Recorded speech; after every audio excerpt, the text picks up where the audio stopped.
We are reading today from Srimad Bhagavatam, 2nd Canto, Chapter 2, Verse 5. Chirani kim patina santi dishanti bhiksham. This is santi, not shanti. So don't say shanti, it's santi. It means something different. Naivagripa parabrihat saritopya ashushyan. Ruda guha kimajito vatina pasannan. Kasmad bhajanti kavayodana durmadandhan. Srila Prabhupada's translation. Are there no torn cloths lying on the common road? Do the trees which exist for maintaining others no longer give alms in the charity? Do the rivers, being dried up, no longer supply water to the thirsty? Are the caves of the mountains now closed? Or above all, does the Almighty Lord not protect the fully surrendered soul? Why then do the learned sages go to flatter those who are intoxicated by hard-earned wealth? Thank you, Srila Prabhupada's purport. This is a long purport, so bear with. Please let me know when I run out. The renounced order of life is never meant for begging or living at the cost of others as a parasite. According to the dictionary, a parasite is a sycophant who lives at the cost of society without making any contribution to that society. The renounced order is meant for contributing something substantial to society and not depending on the earnings of the householders. On the contrary, acceptance of alms from the householder by a bona fide mendicant is an opportunity afforded by the saint for the tangible benefit of the donor. In the Sanatana Dharma institution, almsgiving is to the mendicant is part of the householder's duty, and it is advised in the scriptures that the householders should treat the mendicants as their family children and should provide them with food, clothes, etc., without being asked. Pseudo-mendicants therefore should not take advantage of the charitable disposition of the faithful householders. The first duty of the persons in the renounced order of life is to contribute some literary work for the benefit of the human being in order to give him a realized direction towards self-realization. Among the other duties in the renounced order of life Amongst other duties in the renounced order of life of Srila Sanatana, Srila Rupa, and the other Goswamis of Vrindavan, the foremost duty discharged by them was to hold learned discourses among themselves at Sevakunj, Vrindavan, the spot where Sri Radha Damodar temple was established by Srila Jiva Goswami, and where the actual Samadhi tombs of Srila Rupa Goswami and Srila Jiva Goswami are laid. For the benefit of all in the human society, they left behind them immense literatures of transcendental importance. Similarly, all the acharyas who voluntarily accepted the renounced order of life aimed at benefiting human society and not at living a comfortable or irresponsible life at the cost of others. However, those who cannot give any contribution should not go to the householders for food. For such mendicants, asking bread from the householders are an insult to the highest order. Srila Shukadev Goswami gave this warning especially for those mendicants who adopt this line of profession to solve their economic problems. Such mendicants are in abundance in the age of Kali. When a man becomes a mendicant willfully or by circumstance, he must be of firm faith and conviction that the Supreme Lord is the maintainer of all living beings everywhere in the universe. Why then would he neglect the maintenance of a surrendered soul who is 100% engaged in the service of the Lord? A common master looks to the necessities of his servant, so how much more would the all-powerful, all-opulent Supreme Lord look after the necessities of life for a fully surrendered soul? The general rule is that a mendicant devotee will accept a simple, small loincloth without asking anyone to give it in charity. He simply salvages it from the rejected thorn cloth thrown in the street. When he is hungry, he may go to a magnanimous tree which drops fruit, and when he is thirsty, he may drink water from a flowing river. He does not require to live in a comfortable house, but should find a cave in the hills and not be afraid of jungle animals, keeping faith in God who lives in everyone's heart. The Lord may dictate to tigers and other jungle animals not to disturb his devotee. Haridas Thakur, a great devotee of Lord Sri Chaitanya, used to live in such a cave. And by chance a great venomous snake was a co-partner of the cave. Some admirer of Haridas Thakur who had to visit the Thakur every day feared the snake and suggested that the Thakur leave that place. Because his devotees were afraid of the snake and they were regularly visiting the cave, Thakur Haridas agreed to the proposal on their account. But as soon as this was settled, the snake actually crawled out of its hole in the cave and left the cave for good before everyone present. By the dictation of the Lord, who lived also within the heart of the snake gave preference to Haridas and thus decided to leave the place and not disturb him. So this is a tangible example of how the Lord gives protection to a bona fide devotee like Thakur Haridas. According to the regulation of the Sanatana Dharma institution, one is trained from the beginning to depend fully on the protection of the Lord in all circumstances. The path of renunciation is recommended for acceptance by one who is fully accomplished and fully purified in his existence. This stage is described also in the Bhagavad Gita 16.5 as Daivi Sampat. Human being is required to accumulate Daivi Sampat or spiritual assets. Otherwise, the next alternative, Asuri Sampat or material assets, will overcome him disproportionately, and thus one will be forced into the entanglement of different miseries of the material world. A sannyasi should always live alone, without company, and he must be fearless. He should never be afraid of living alone, although he is never alone.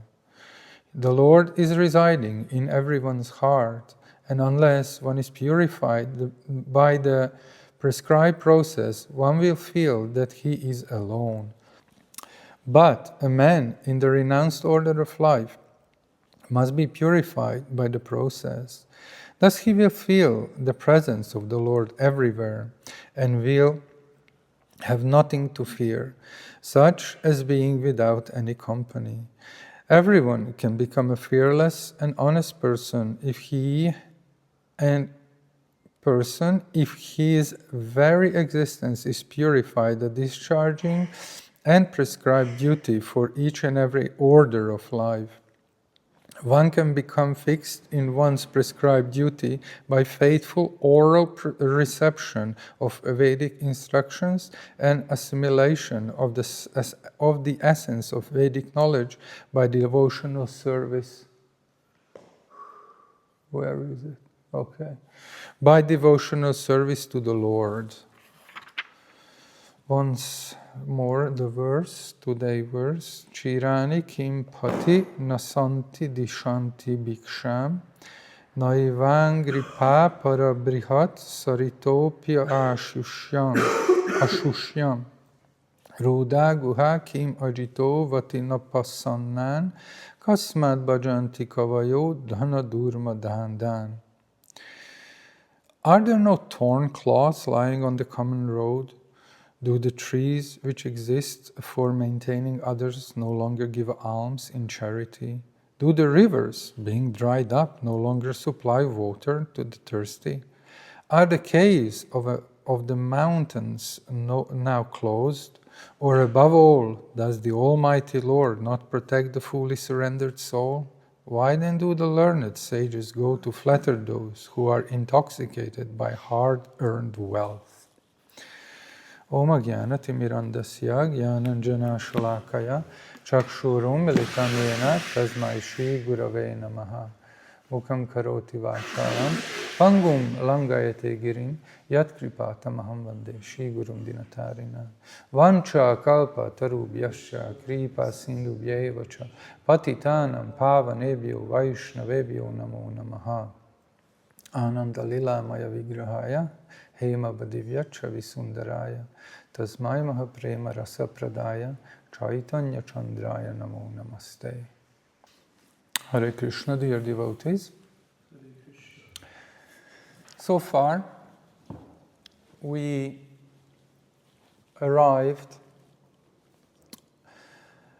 at the logical explanation by Shukadeva Goswami. So first he started answering the questions to Parikshit Maharaj, and he immediately at the beginning established that devotional service is the only thing which will protect you from in time of death.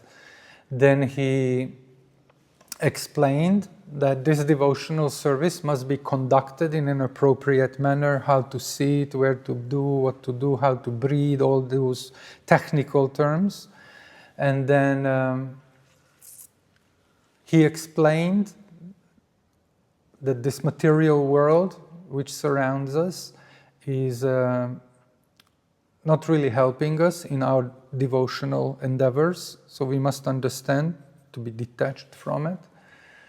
And eventually we arrive to this part of the explanation, which gives us a logical approach.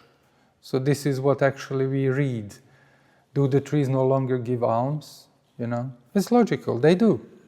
So this is how Shukadeva Goswami started establishing the pure devotional service and explaining that to Parikshit Maharaj. This is leading us to the understanding of how we interact with this material world. As it has been explained by Shukadeva Goswami, this material world is useless, it's futile, it's degraded, it's full of problems, it's impediments are everywhere. But we still live here, so how do we interact with this world? You know, and these verses are now nicely explaining this. Devotees dedicated to devotional lifestyle, we must follow the mentality of a sannyasi. So all these examples Shukadeva Goswami gives are applicable for a sannyasi, for a renounced mendicant, as Srila Prabhupada calls it in the purport. So, although many of us here are not in the sannyas order of life, as a matter of fact, very few are in that technical order, but we must adopt the mentality of a mendicant, even if we don't live as a mendicant. And the first principle of that is explained in the Upadeshamrita, Atyahara Prayasasya. Who knows this verse? Everyone knows. You can learn it. Atyahara prayasascha prajalpo niyamagraha. So it says that Bhaktivinoda Thakur actually explains this in the Bhakti-aloka. Atyahara means eating or collecting more than necessary. It is not merely a lifestyle flaw, it is a primary fault that actively destroys bhakti. So it's not just referring to, oh yeah, it's, you know, it's my nature. I like to eat a lot. It's not like that. It's actually an impediment towards our devotional progress. So it's important to understand. There is a nice Hare Krishna. There is a nice progression here explained in this slide, how we actually degrade. It all starts with our misunderstanding that we are this body, although we are not. I explained this weekend, that the first and the ultimate problem starts from the misunderstanding, the misidentification with this body. Since I am this body, everything connected to this body is mine. No? This is mine. It's close to me, so it's mine. And because it's mine, what do I do with it? I enjoy it. I want to enjoy it. And this uncontrolled enjoyment actually nourishes a very, very bad attitude. This is called greed. Have you heard about it? Greed. It's mine. I want more. It's mine. So basically we see here, if we accumulate beyond our necessity, then this greed develops. It's just a natural process. And that greed brings in anxiety, because technically I cannot control all of what I have collected. I remember when we were, a devotee told me the other day that there is senior devotees and there is the baby devotees. So when we were baby devotees, not that now we are senior devotees, but when we were baby devotees, very young devotees, we went on traveling book distribution. We distributed books. We went away for 2-3 weeks, even a month, in a van, in a car. And our only possession was whatever fit into a banana box. This is what all we had. Our books, our cloths, our spoons, whatever we had must have fit in a banana box. And one day, when we parked for overnight, we forgot to lock the car's door, and someone tried to steal the car. We woke up hearing that the engine is starting. And I said, why are we going? We are still sleeping. And then I noticed the driver is sleeping here. Balaram Prabhu was the driver. He was sleeping here. I said, who is taking the car then? And it was a thief. So we started shouting, Hare Krishna, and then he flee away. But when we woke up out of this anxiety, we noticed, because Balaram was the driver, his banana box was always placed on the driver's seat. Because in the car there was nothing, literally just one plank on which we slept. Underneath the planks were the books. And then during the day everything was on the top of the plank. At night we put those boxes in the front somewhere and we slept on it. So Balaram Prabhu's banana box was at the front. And because the door was left open, and the thief, he opened the door and he immediately took the box. Whatever was in the box, it was gone. And then he came back to steal the car. So if we overly accumulate, then we will be in anxiety. And because we didn't really overly accumulate, not much you can fit in a box, so there was no anxiety. So Balaram said, all right.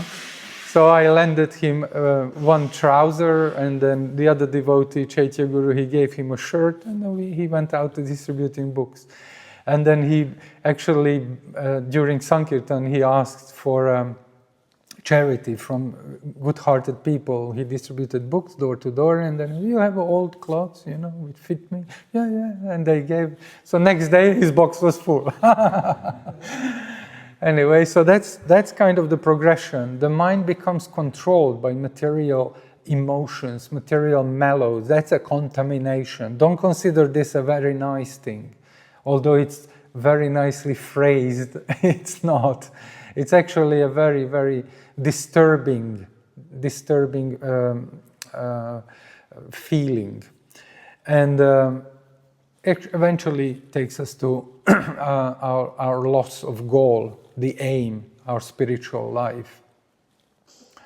So there is a nice comparison here in Bhaktya-loka, which is by Bhaktivinoda Thakur. What is allowed for the ascetics, for the sannyasis, or for devotees of devotional line? Zero. It says zero accumulation. And this is clearly explained in Prabhupada's purport, What you need is already around you. There is a tree which will give fruit. There is water in the river. There is bark on the tree you can grow. We have been in Vrindavan last year, and then we went on a beautiful, beautiful parikram, Govardhan parikram. And there was one Babaji, a Vrindavan Babaji, who was our guide. And he was like a proper Babaji. And his vesh, his cloth, was thorn. It was all the threads were coming out. And as he was walking, a few meters behind him, he was pulling the threads, He was really he didn't care. He was just, And then we were going from one place to another, and he was telling us stories and everything. And eventually, in Vaiṣṇava, we went, actually this was, we went then to Vaiṣṇava, where Radharani was born, yes. And we went into a house, we have been there last year, where Radharani's and Krishna's footprints are when they dance. And there is little Radha Krishna. It's like in a house, remember that? On the top of the hill. So we went in there, and the host gave us prasad and greeted us. And without saying a word, we were just completely overwhelmed with this hospitality. Without saying a word, he just brought a piece of new cloth and just gave it to this Babaji. They were speaking some Hindi. You change. And he said, and he accepted, and then that was it. So why do we worry? Krishna will provide. So it says, for the ascetics, zero accumulation. Zero. Remember that? When I ask you next time, what is the amount you must accumulate? Answer is zero. And the householders who do have, Prabhupada says, the certificate, they have the right to do it, to accumulate. It is explained, earning and saving strictly according to the religious principles, retaining only what is needed to serve the Lord, guests, and the family. So it's nicely explained. This is in Bhaktya-loka. This makes sense? This thread of line, okay? We have a wonderful example in Chaitanya Charitamrita. This is Antya Lila, 13th chapter, verses 5, 6 till 19. It's a nice pastime. Ei mata dui kaila odana padane angikara kaila prabhu aneka yatane. The Lord was very thin, and he would lay down to rest on the dry bark of plantain trees. So this is basically a pastime which explains that Jagannananda wanted to present the Lord with very soft pillow and cushion, something suitable for the Lord but the Lord rejected. And then Swarup Damodar actually just prepared a very simple, bedding from the nature. And this is how Lord Chaitanya was actually showing us example that we should live simply, basically. And we have examples of this. Or as Srila Prabhupada explained in the purport, our Nama Acharya Srila Haridas Thakur, he lived in a cave with a snake, but he wasn't bothered. And also if we read the book, what is the book? Visszatérés, hogy hívták? Más volt a címe. Coming Home, vagy valami. Radhanath Maharaj's book.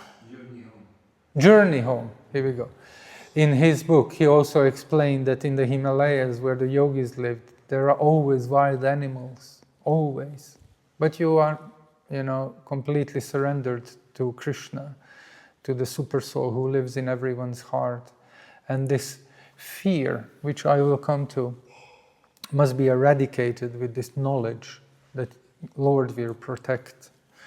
So these are nice examples for us to take, inspiration from. We have here,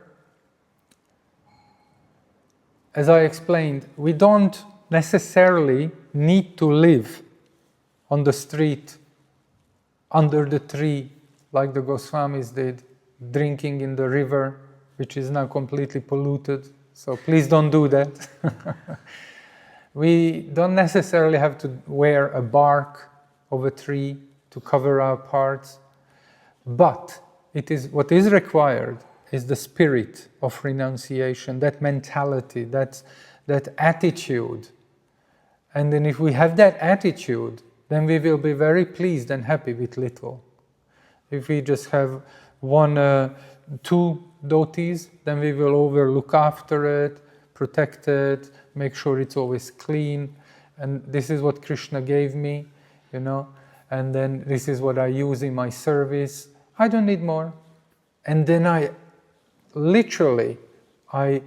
adjust my entire lifestyle around it. And that gives me a nice, a nice routine, a nice simple sadhana. Wake up in the morning, take the dry, clean cloth, wear it. At night, take it off, wash it, hang it. In the morning, fold it. Next day you take it up. So it's a nice, it forces you to be in the mode of goodness, this lifestyle. So it's very nice. It's very nice. While householders are not expected to sleep on a dry... Oh, I just explained that, so I won't read it, but you can read if you want to. There is another verse in Manu Samhita, which now refers to this mentality. Even if we are poor, if we don't have, if we have this spirit of renunciation, and if we have this mentality that everything belongs to Krishna, then we will actually give in charity. Because Trinani bhumir udakam vak chaturti cha sunrita. That means the houses of the good men can never be in want of grass for seat, space for rest, water to wash and quench thirst, and fourthly, sweet words. So if we have nothing else, there will be always water, there will be grass, there will be a place where to sit. So we can just clean it, bring a glass of water, put something simple to sit, a chair, a mat, whatever, and ultimately a sweet word. Oh, greetings, sadhu. Welcome in my humble abode. Please be seated. Please instruct us, Sweet words. How wonderful is this? This is Manu Samhita, so it's something we must learn and must do. So there is another visual explanation of that actually we have quite a lot, because all of this is available to everyone. If your position is different and you can offer not just a seat, but you can offer, for instance, an entire suite, like Abhiram Prabhu, he offers an entire suite for his spiritual master, then he does that. Or if you don't just have sweet words, you can well, you can compose prayers. I just wanted to relate a nice story. When Srila Prabhupada was in Mayapur, actually, he had a disciple who was always praising Srila Prabhupada. And as Srila Prabhupada was walking with his disciples, this disciple was walking backwards, facing Srila Prabhupada, and always glorifying Srila Prabhupada. Always. It was like a common thing. It was a known thing. Whenever Prabhupada was out walking, this devotee would be there, facing him, walking backwards, and praising Prabhupada, offering him nice words. Which is nice, which is admirable, and it's a nice example, but in Prabhupada's view, he would be more happy if he would do some menial service as well. So one day Srila Prabhupada told him, to do something, some service, and then he did. So we can always offer something. There is always something. It just depends on our mentality, on our understanding, is what is the value, where the value lies. Okay. So now we understand that we live in this material world, but this material world is full of dangers, full of pitfalls. We understand now that everything surrounding us is actually sufficient for us to maintain us, to continue our devotional service. But now the science of how do we engage everything in this material world is called Yukta Vairagya. So we need to learn the principle of Yukta Vairagya. So what it means? One is not attached to anything, but at the same time accepts everything in relation to Krishna. One is rightly situated above possessiveness. On the other hand, one who rejects everything without knowledge of its relationship to Krishna is not as complete in his renunciation. So that is the principle of Yukta Vairagya as explained by Bhaktivinoda Thakur. So you can look, this slide has a little explanation on it.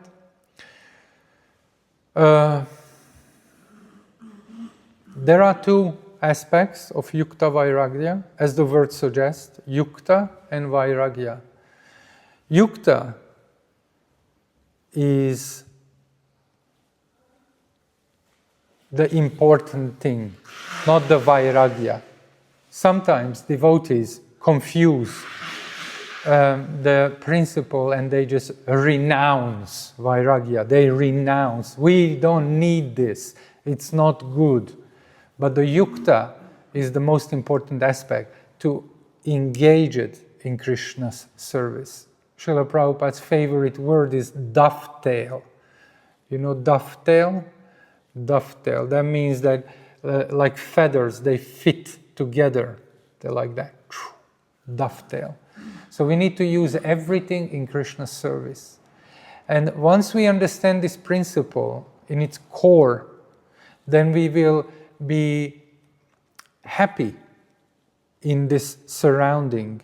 We will be happy with little and we will be happy with a lot, because we will know that the principle is that we have to use it in Krishna's service. So if we have cars, if we have computers, if we have mobile phones, cameras, I can't think of anything more than we would have. What else would we have? principle is we can use it in Krishna's service. Some devotees use these smart watches or smart rings. Whatever you have, doesn't matter, you can utilize it in Krishna's service. The opposite would be not using in Krishna's service, right?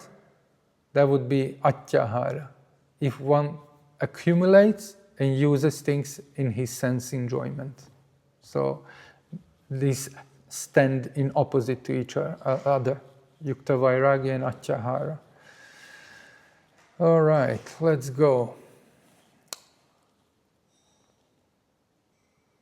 The root of our problem is explained herewith. Fear. Fear comes from, who knows? Ignorance. Fear comes from ignorance. Let's just picture a scenario, a situation. There is a house. You go into the house. It's very dark, but you can barely see. And there is a room, a door. So you open the door and you go in, and it's pitch dark. You can't see nothing. What is the initial feeling which comes up in you in that situation? Either fear, either explore. Fear, fear, fear. Why? Unknown. Unknown. Because we don't know what is happening, what is around us, what to expect. Are we going to be attacked? Am I going to bump into something? What is going to happen? Fear. What will eliminate that fear in that particular situation in the room? Light. Bingo! We turn on the light. What that results? What is the result of turning on the light? Fear goes away. Fear goes away. Why? Why does the fear go away? Because we see what knowledge comes. Knowledge. We see what's going on. Ah, this is a living room. Chair is here, sofa is there, I go there. So light brings knowledge. Now to translate this into our analogy, into our example, ignorance is darkness, it's fear. Light is knowledge. Light is what we require. Okay? So in this instance, knowledge means transcendental knowledge. So we need to learn the Shastra. We need to hear from the Guru. We need to approach a sadhu and inquire, how can I learn this science which is now applicable in my life? That's what we learn from the sadhu, from the Guru. That makes sense? There is a verse from Srimad Bhagavatam here. As long as a person does not take shelter of your lotus feet, which remove all kind of fear, he will be tormented by anxiety, sorrow, hankering, caused by wealth, home, friend, and relatives. So these elements, which are now actually in the verse suggested, wealth, home, friend, these are causes of fear, because we don't know how to engage them in devotional service. We don't know the principle of Yukta Vairagya. Okay. One more, or two more. So this is nice. We need to learn the three principles, Sambandha, Abhideya, and Prayojana.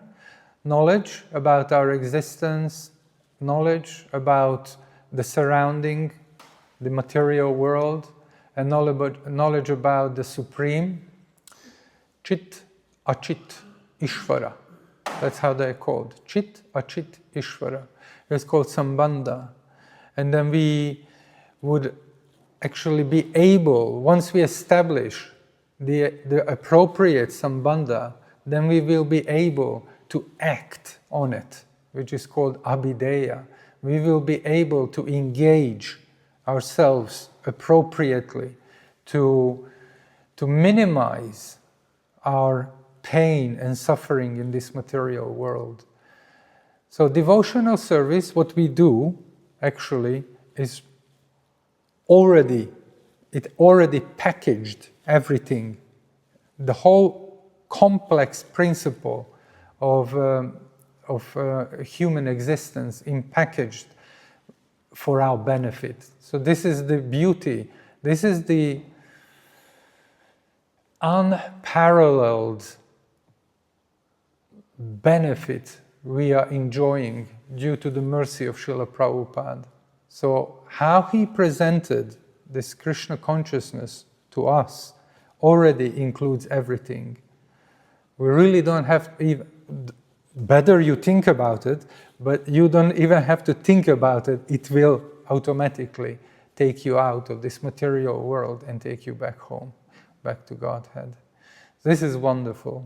Starting from your morning duties, during day sadhana and service, evening program, prasadam, everything. It's designed in such way that sambandha, abhideya, and prayojana are automatically packaged into this deal.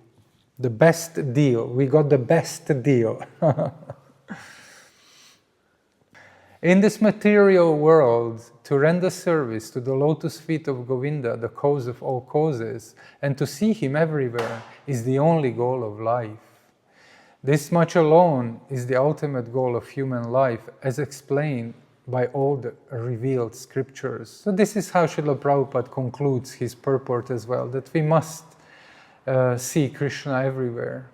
And that will bring us to the, how did he say in the end, the last sentence of the purport is wonderful. It says here, one can become fixed in one's prescribed duty by faithful oral reception of Vedic instructions. Faithful oral reception. Oral reception really means hearing. Hearing of Vedic instructions and assimilation of the essence of Vedic knowledge. Assimilation, that's sadhana, that means practice.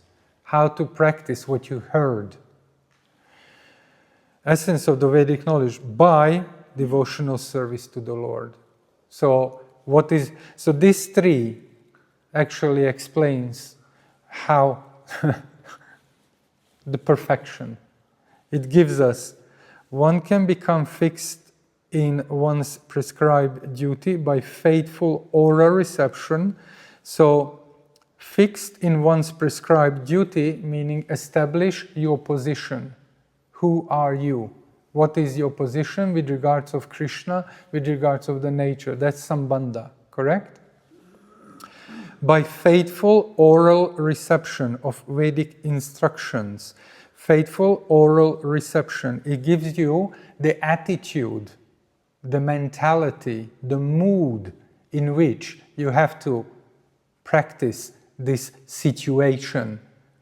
So it gives you faithful oral reception. You always approach with humility and you hear from the Shastra, Vedic knowledge, Vedic instruction. So from Sadhu, Guru Shastra. And then it says, an assimilation of essence of Vedic knowledge.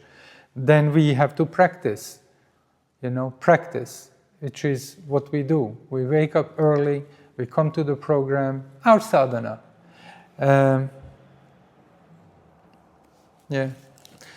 It's already a cliche saying that Srila Prabhupada is a genius, but he is a genius. When you pack so much in one sentence, that means you understand that principle thoroughly. There is this verse in the Srimad Bhagavatam, 3rd canto, 5th chapter, verse 40. Demigod says, Dhatar yad asmin bhava isha jiva stapa That means, O Vidhata, O Lord, O Paramatma, in this material world, the living entities, overwhelmed by the threefold miseries, cannot find any peace. Therefore, O Bhagavan, we take shelter of the shade of your lotus feet, which are full of knowledge. So it literally just tells us, surrender. Simple, very, very simple. And just as a conclusion, we have to accept what has been assigned to us by our karma, by the material nature, and by Paramatma, by Krishna. We have to perform our prescribed duties, our dharma. How? We have to act according to the nature of our position. If we are a brahmachari, we act accordingly. There are rules for it. If we are grihastas, we act accordingly. If we are vanaprasthas, we act accordingly. And then eventually the fourth one, by utilizing these previous three, what is the meaning of them? We are not smartas, we are not karmakandis, we are devotees. We have to utilize them to surrender to the Supreme Lord, to Krishna. This makes sense? Was it simple? Was it understood? Okay. Any questions, comments, or something? No? In that case, I thank you for your attention. Srimad Bhagavatam ki jai. Srila Prabhupada ki jai. Jai Nitai Go Premanande. Hari Hari Hari Bol.